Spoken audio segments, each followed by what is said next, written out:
that time of year again, and you know, with gardens and things get overgrown and it gets a little out of hand. And man, I'm gonna tell you what, this garden looks like the world right now. But you know, when things are cut back and they die and sprout new growth and remove the dead stuff, those are the chives. They spread like wildfire, and they're hard. Once you plant them, oh my gosh, they will take over. They are invasive, but they're good because of the bees.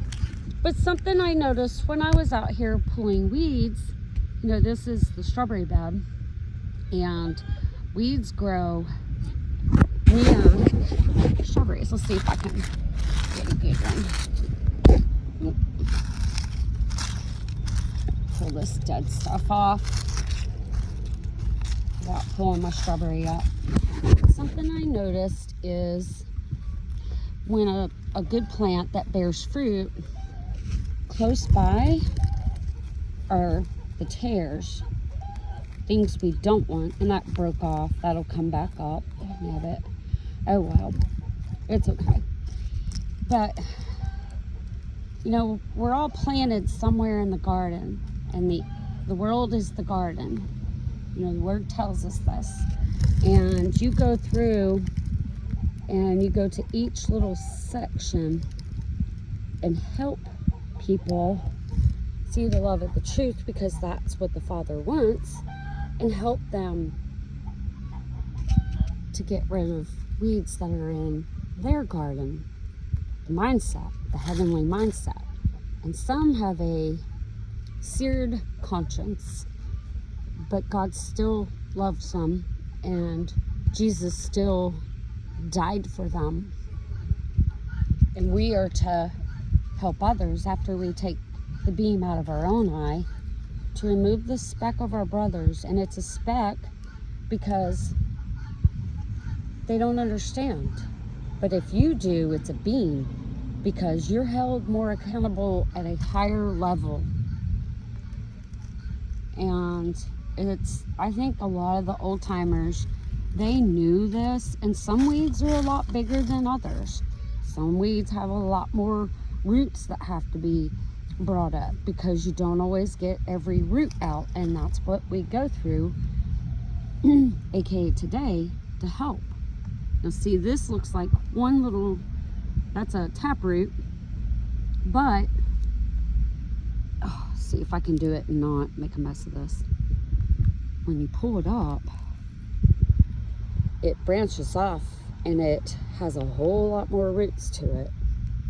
And if you see, there's still more. So we go through this to loosen up all that soil, someone's heart, to be able to get every last root. Because if we don't get every root out, you're not helping them. You're allowing that to come back.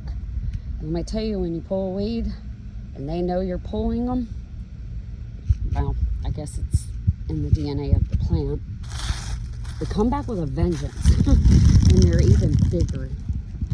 So we go through things to find wisdom, not to help ourselves and step on people, but to actually bring God's kingdom on earth, not leaving any bad stuff behind. And you know, different people can deal with different levels.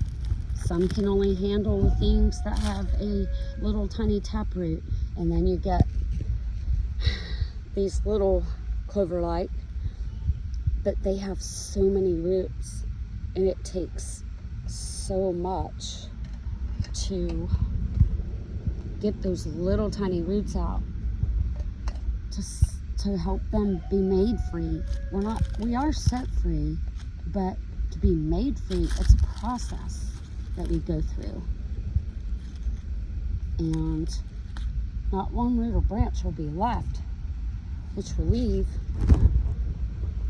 a perfect garden. Of course, then we go through our own garden. Take your rocks out. Things can't grow with rock. And I keep picking these up, and they keep working their way up out of the ground.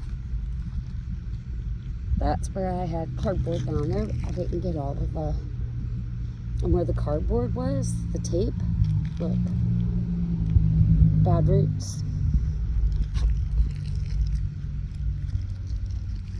I do not know. Yep, I think it is fur.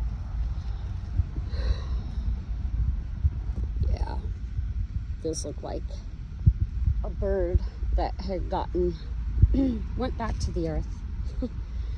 One of the cats had gotten. But that's what I noticed today in the lesson with trying to get this cleaned up, and there's just so much to do and no time to do it, but one thing at a time, one step at a time. And in time, you look back and you're like, wow, that garden's beautiful. Once you do your own work in your own garden to clean it out, and then you're able to help others.